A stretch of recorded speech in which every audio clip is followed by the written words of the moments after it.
Here is something we have not assimilated. We have been to the moon. We have charted the depths of the ocean, heart of the atom. But we have a fear of looking inward to ourselves. And we are discovering that, there is an angel within the monkey struggling to get free.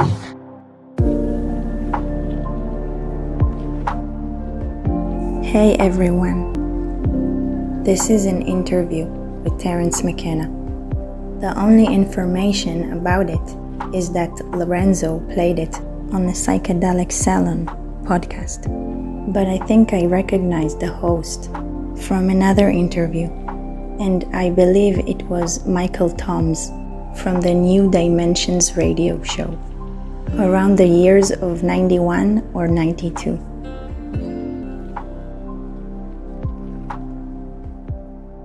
Well, do you think we're in a state of transition? Are we moving from one culture to another? Oh, I think we're definitely in a state of transition. This is the chaos at the end of history. However, it's probably nothing to be alarmed about. I imagine it's simply the normal situation that prevails when a species is preparing to depart for the stars. You think we're preparing to depart for the stars? Well, on the scale of 100 or 1,000 years, I think it's an unavoidable conclusion. And that span of time in geological terms is hardly the wink of an eye. In fact, all of human history, from that perspective, appears as a preparation for human transcendence of the planetary existence. Do we want to get away from the planet? Well, I think you have to take the view that certainly the planet is the cradle of mankind, but inevitably one cannot remain in the cradle forever. The human imagination, in conjunction with technology, has become a force so potent that it really can no longer be unleashed on the surface of the planet with safety. The human imagination has gained such an immense power that the only environment that is friendly to it is actually the vacuum of deep space. It is there that we can erect the architectonic dreams that drive us to produce a Los Angeles or a Tokyo, and do it on a scale and in such a way that it will be fulfilling rather than degrading. So yes, I think we cannot move forward in understanding without accepting as a consequence of that we have to leave the planet, that we are no longer the bipedal monkeys we once were. We have become almost a new force in nature, a thing of language and cybernetics and an amalgam of computers and human brains and societal structures that has such an enormous forward momentum that the only place where it can express itself without destroying itself is, as James Joyce says, up in the ant. So long ago in a faraway galaxy, Star Wars style may be in our future? Well, as opposed to our past? It's in our present, I think. Our future is probably almost unimaginable, because I think the transformation that leaving the planet will bring will also involve a transformation of our consciousness. We are not going as 1950-style human beings. We are going to have to transform our minds before we are going to be able to leave the planet with any amount of grace. This is where I think the psychedelics come in, because they are anticipations of the future. They seem to channel information that is not strictly governed by the laws of normal causality, so that there really is a prophetic dimension, a glimpse of the potential of the far centuries of the future through these compounds. And no cultural shift of this magnitude can be unambiguous. I mean, the very idea that as a species we would leave the Earth behind us must be as rending an idea as that a child would leave its childhood home. Obviously, it's a turning away from something that once left behind can never be recaptured. However, this is the nature of going forward into being, a series of self-transforming ascents of level, and we now simply happen to be at that moment of ascent to a new level that is linked to leaving the planetary surface physically and to reconnecting with the contents of the unconscious collectivity of our minds.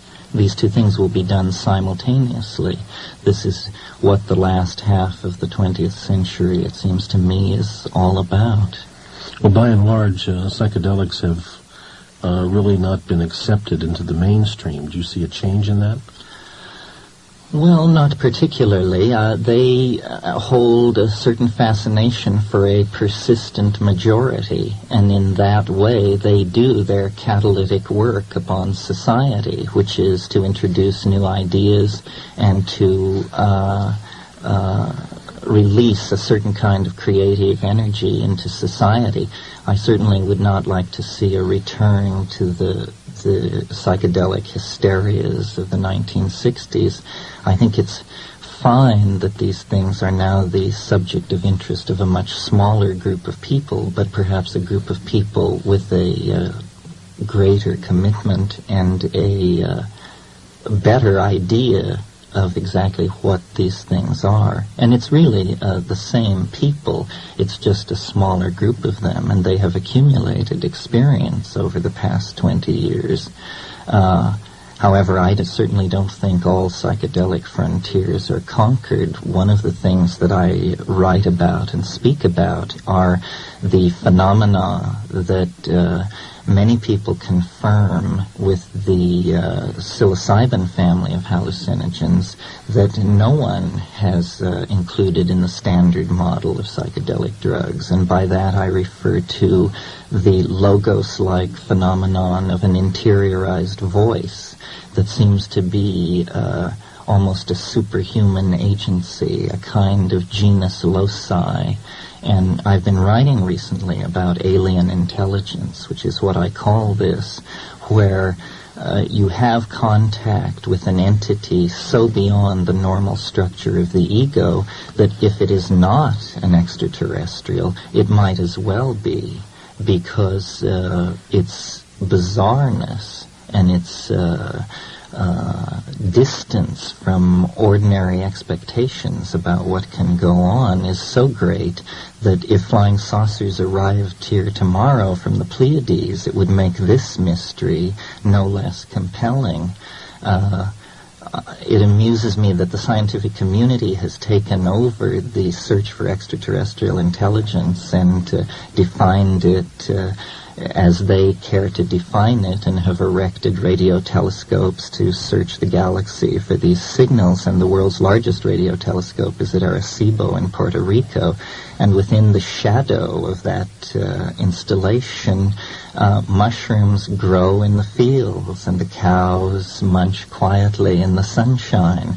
And it's this marvelous interpenetration of the near and the far away, because I believe that the place to search for extraterrestrials is in the psychic dimension, and there the problem is not the absence of contact, but the volume of contact that must be sifted through, because the fact of the matter is shaman and mystics and seers have been hearing voices and talking to gods and demons since the Paleolithic and probably before. That doesn't mean that we can rule out this approach to communication. It seems to me far more likely that an advanced civilization would communicate interdimensionally and telepathically.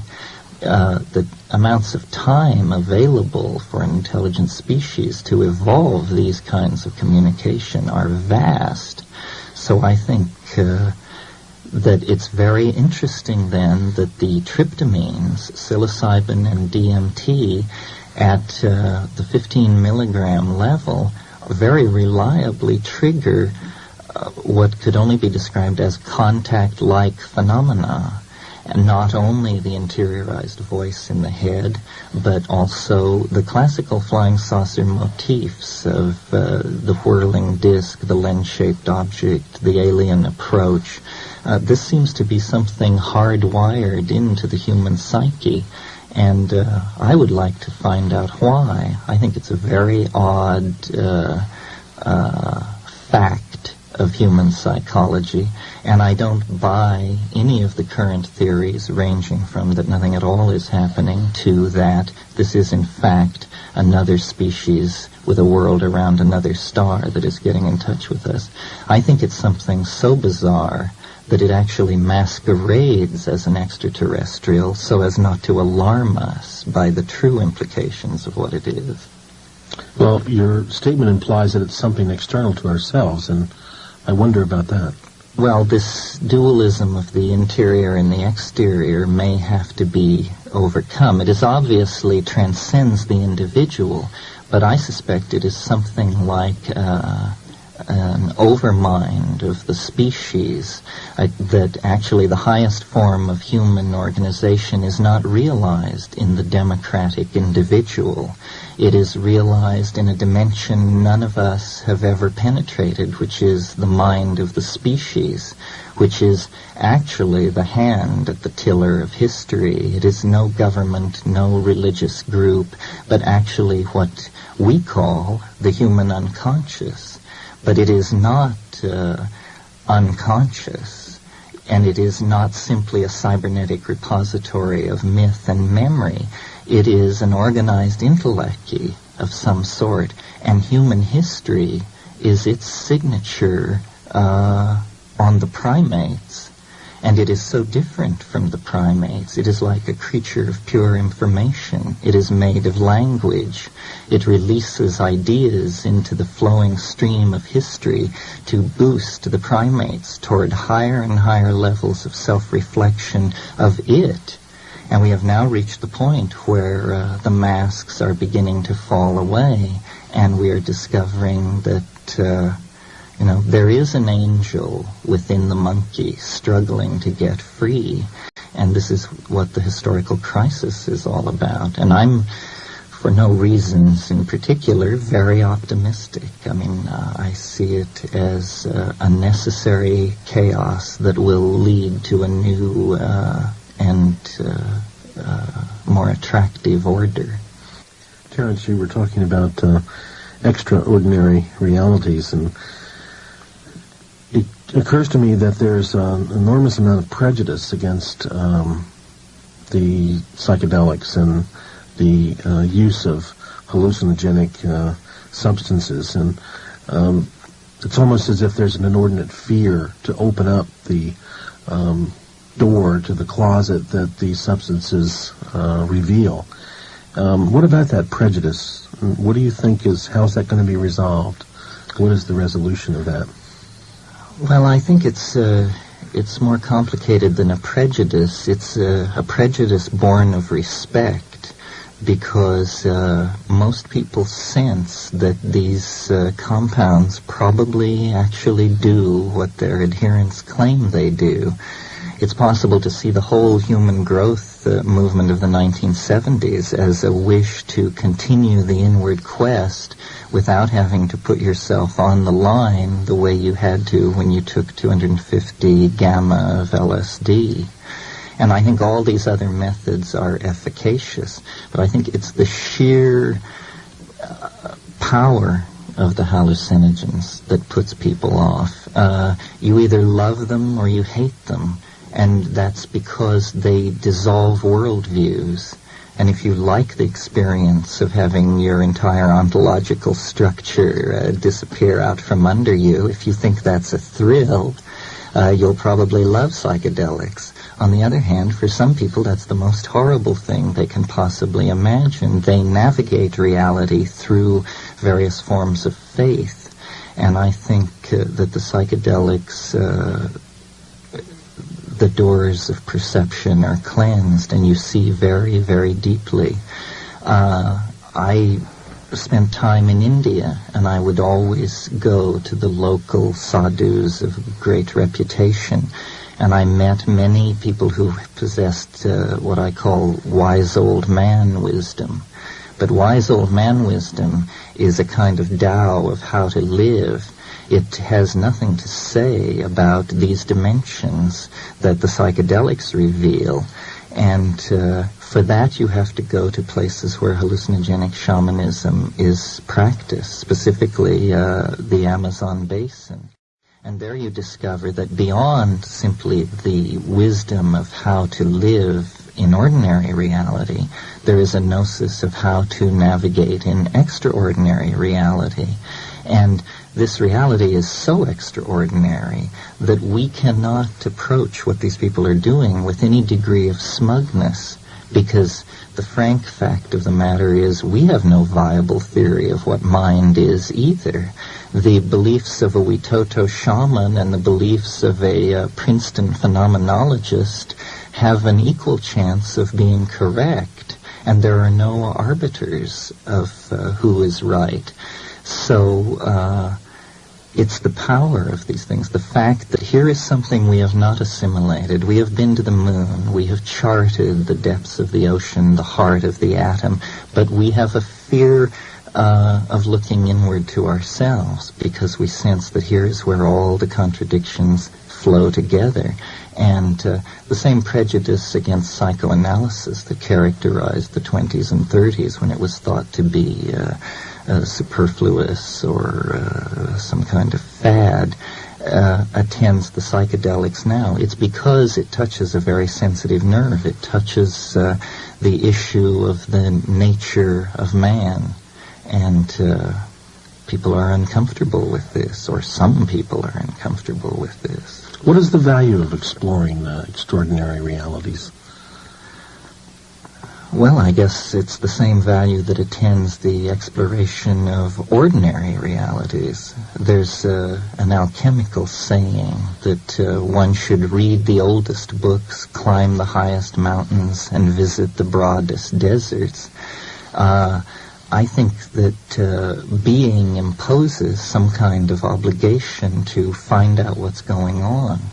And since all primary information about what is going on comes through the senses, any drug or any compound which alters that sensory input has to be looked at very carefully.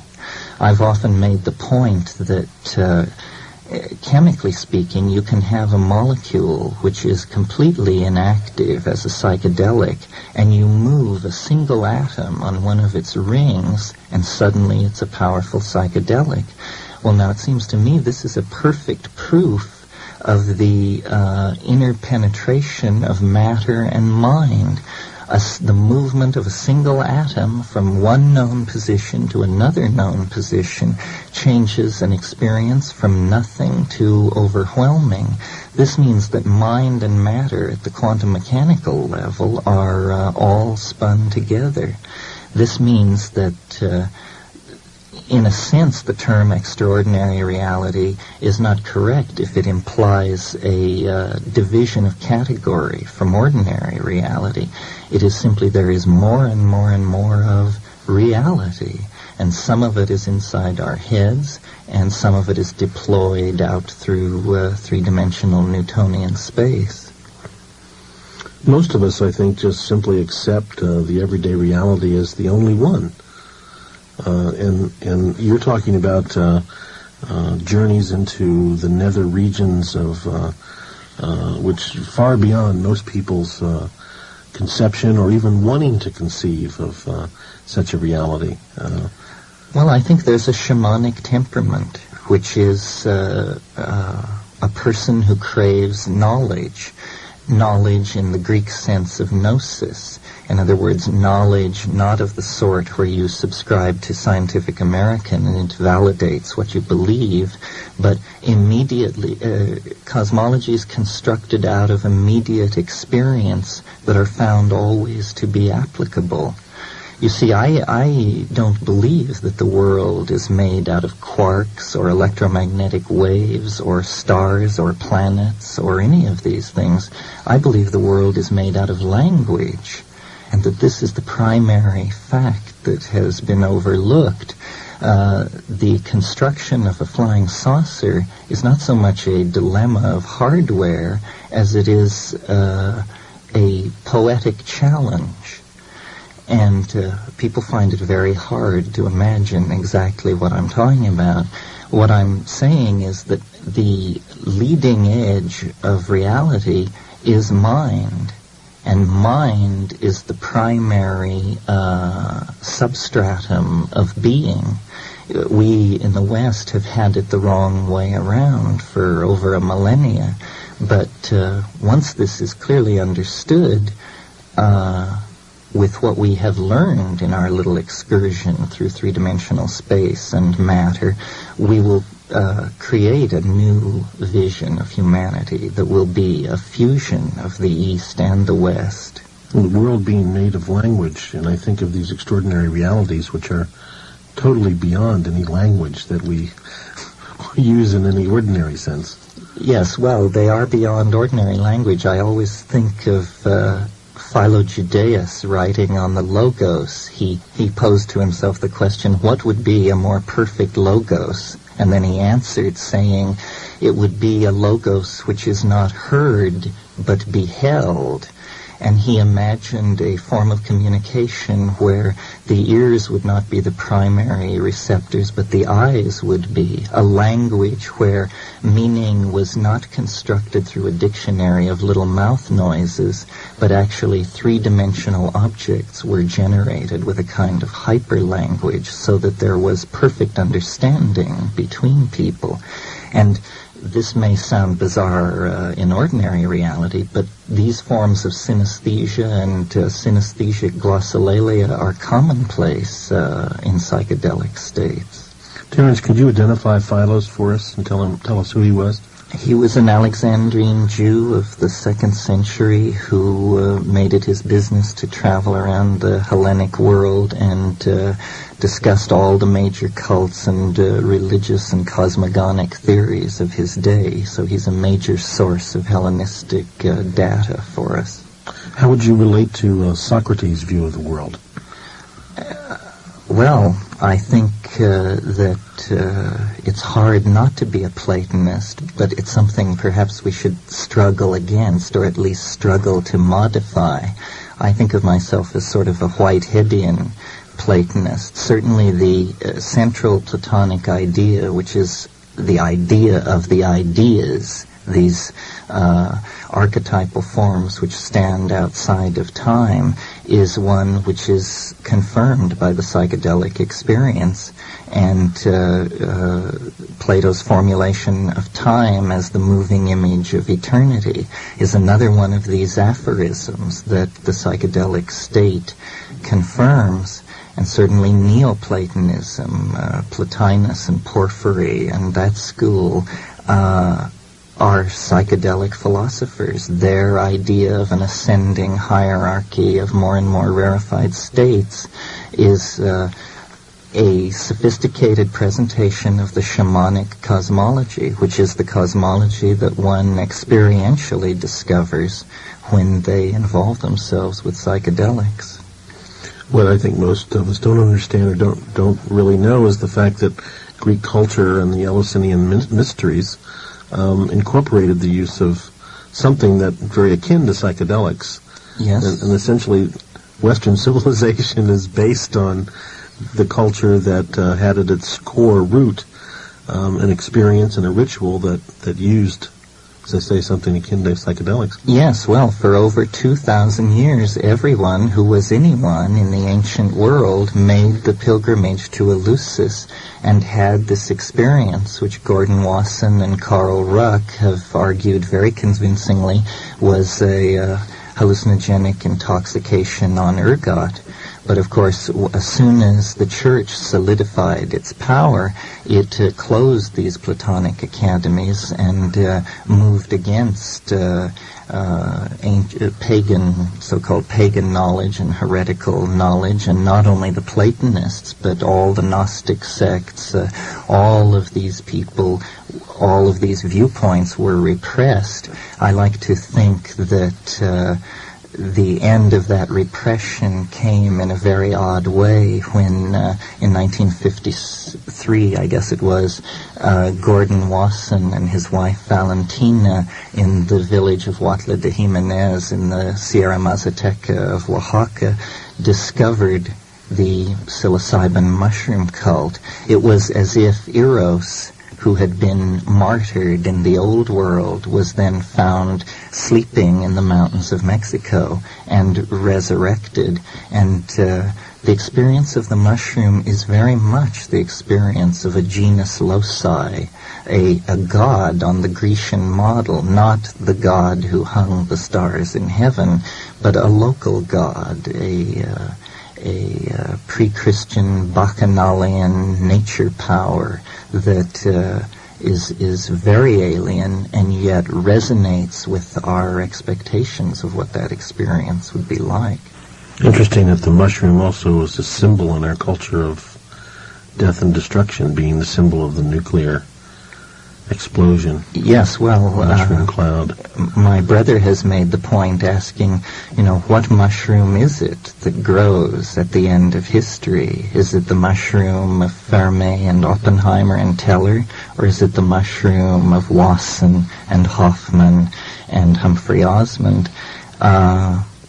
Somehow I think the latter is safer. Well, it may not only be safer, it may open the way to escape from the former. It's like a pun in physics, that the force of liberation and the force of destruction could take the same form. It's what alchemists call a coincidentia positorum. It is an amazing synchronicity, it seems. Also, I was interested in talking with Andy Weil some time ago about the fact that there are new genus of mushrooms appearing that have psilocybin in them that have never been seen before, never been tracked before, and it's almost as if they're appearing now. Well, it's amazing how many have been discovered since people have bent their attention to it. There have been psilocybin mushrooms reported from England, France, localities where, so far as we know, there is no cultural history of usage at all. However, it's interesting that cultural usage seems to disappear very early in human history. Hallucinogens are hardly even welcome in agricultural societies. I think it was Weston LeBar made the point that once you learn how to grow plants, your god shifts from the ecstatic god of the hallucinogens to the corn god, or the food god, and it no longer is about divining the hunt and weather through the ecstatic use of hallucinogens. It's about being able to get up every morning and go to work and hoe the crop. So you mentioned earlier the prejudice against hallucinogens. I think it reaches back to the beginning of agriculture. This competition among plant gods, which exemplified lifestyles that must have seemed very alien to each other. Is psilocybin illegal? Oh yes, it's a Schedule I drug. Without any public debate, it was placed on the list at the same time that LSD was, and yet the issue was always couched in terms of LSD being made illegal, but actually at that point in time a whole bunch of things were made illegal, and there was never any public debate. All psychedelics were viewed as the same drug, and LSD was used as the model. Actually, these drugs, there's a spectrum of psychedelic effects, and certain drugs trigger some of them and certain ones others. But yes, psilocybin is illegal. Are the mushrooms illegal? The mushrooms also are illegal as they contain psilocybin. I recall Andy Weil saying that he walked along a downtown Seattle residential street picking up psilocybin mushrooms from the front yards of residential homes. Well, and English law took the view that it was preposterous to try and outlaw a naturally occurring plant, and they took the position that only the chemical was illegal, which I think is a very wise position. But I noticed that Canada recently chose the American interpretation over the British one. Interesting. Turns out, going back to the Andy Weil story, that the reason that these mushrooms were in such plenitude in various locales in the Northwest was that their spores were contained in a mail order company's mushroom growing product that they sent out mail order, and so... Yes, well, this is an interesting phenomenon. You see, the spores of the mushroom are not illegal because they do not contain psilocybin. They only contain the message in the DNA of the mushroom for the production of psilocybin. So it's a kind of bizarre catch-22. The mushroom spores can move anywhere legally, can be bought and sold, but they are the sine qua non for the production of mushrooms, of course. Terence, the kind of knowledge and kind of information you're putting forward is not generally available. It's not the kind of information or knowledge that one would find in the typical academic anthropology curriculum. And yet it seems to be a knowledge that is ever expanding, but somehow it's outside of the cultural, institutional entities in some way. Number one, why do you think that's the case? Of course, there's a logical answer to that one, but what do you see as the future of this kind of information, this kind of knowledge? Well, I think in a sense it signals the rebirth of the institution of shamanism in the context of modern society. And anthropologists have always made the point about shaman that they were very important social catalysts in their group, but they were always peripheral to it, peripheral to the political power, and actually usually physically peripheral, living at some distance from the village. And I think the electronic shaman, the people who pursue the exploration of these spaces, exist to return to tell the rest of us about it, that we are now coming into a period of racial maturity as a species where we can no longer have forbidden areas of the human mind or cultural machinery. We have taken upon ourselves the acquisition of so much power that we now must understand what we are. We cannot travel much further with the definitions of man that we inherit from the Judeo-Christian tradition. We need to truly explore the problem of consciousness, because as man gains power, he is becoming the defining fact on the planet in the near space area. So the question that looms is man good? And then, if he is, what is it he's good for?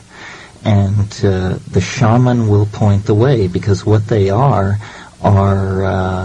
visionaries, poets, cultural architects, forecasters, all these roles which we understand in more conventional terms, rolled into one and raised to the nth power. They are cultural models for the rest of us. This has always been true. The shaman has access to a superhuman dimension and a superhuman condition, and by being able to do that, he affirms the potential for transcendence in all people. He is an exemplar, if you will. And I see the attention that's being given to these things signaling a sense on the part of the society that we need a return to these models. This is why, for instance, in the Star Wars phenomenon, Luke Skywalker is a direct translation of the word shaman out of the Tungusic, which is where Siberian shamanism comes from. So these heroes that are being instilled in the heart of the culture are shamanic heroes. They control a force which is bigger than everybody and holds the galaxy together. And this is true, as a matter of fact. And as we explore how true it is, the limitations of our previous worldview will be exposed for all to see. I think it was J.B.S. Haldane who said, the world may not only be stranger than we suppose, it may be stranger than we can suppose. I think of the character Yoda. Certainly Right. is a shamanic type character. Very much so. As we talk about shamans and shamanism, again, that brings up cross-cultural currents. And do you see the shaman taking on a new? Certainly, you don't see Indian shamans walking into the metropolitan areas. But do you see the shaman taking on a new form? Well, I believe, along with Gordon Wasson and others, but in distinction to AERØHEAD, who is a major writer on shamanism, that it is hallucinogenic shamanism that is primary, and that where shamanic techniques are used to the exclusion of hallucinogenic drug ingestion, the shamanism tends to be vitiated. It is more like a ritual enactment of what real shamanism is, so that the shamanism that is coming to be within people in our culture, the people who feel comfortable with psychedelic drugs and who, by going into those spaces and then returning with works of art or poetic accounts or scientific ideas, are actually changing the face of the culture. I connect the psychedelic dimension to the dimension of inspiration and dream. I think history has always progressed by the bubbling up of ideas from these nether dimensions into the minds of receptive men and women. It is simply that now, with the hallucinogens, we actually have a tool to push the button. We are no longer dependent upon whatever factors it is that previously controlled the ingression of novelty into human history. We have taken that function to ourselves, and this will accelerate and intensify the cultural crisis. But I think in the end it will lead that much sooner to its resolution. So, as we continue to move towards the further exploration of these spaces, we can expect that social change as a result, personal change? Tremendous social change. I see, in fact, what is happening is a tendency to what I call turn the body inside out. We are, through our media and our cybernetics, we are actually approaching the point where consciousness can be experienced in a state of disconnection from the body. We have changed. We are no longer, as I said, bipedal monkeys. We are instead a kind of cybernetic coral reef of organic components and inorganic technological components. We have become a force which takes unorganized raw material and excretes technical objects. We have transcended the normal definitions of man. We are like an enormous collective organism with our data banks and our forecasting agencies and our computer networks and the many levels at which we are connected into the universe. Our self-image is changing. The monkey is all but being left behind, and shortly will be left behind. The flying saucer, again, I take to be an image of the future state of humanity. It is a kind of millenarian transformation of man where the soul is exteriorized as the apotheosis of technology. And it is that eschatological event which is casting enormous shadows backward through time over the historical landscape. That is the siren at the end of time, calling all mankind across the last 10 millennia toward it, calling us out of the trees and into history and through this series of multi-leveled cultural transitions to the point where the thing within the monkeys, the creature of pure language and pure imagination, whose aspirations are entirely titanic in terms of self-transformation, that thing is emerging, and it will emerge as man leaves the planet. And it's not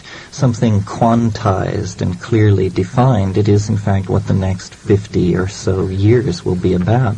But at the end of it, the species will be off-planet and transformed and fully wired from the depths to the heights. Are we just talking about another version of the Christian death, resurrection, ascension into heaven? Except that it is coming into history. What is happening is that the paradise promised the soul is actually going to enter into history because technological man took the apocalyptic aspirations of Christianity so seriously that we are going to make it happen. It has become the guiding image of what we want to be. And I'm reminded of the poem by Yeats, it's Sailing to Byzantium, where he speaks of how after death he would like to be an enameled golden object singing to the lords and ladies of Byzantium. And it's the image of man transformed into eternal circuitry and released into a hyperspace of information where you are a thing of circuitry, but you appear to be walking along an unspoiled beach in paradise.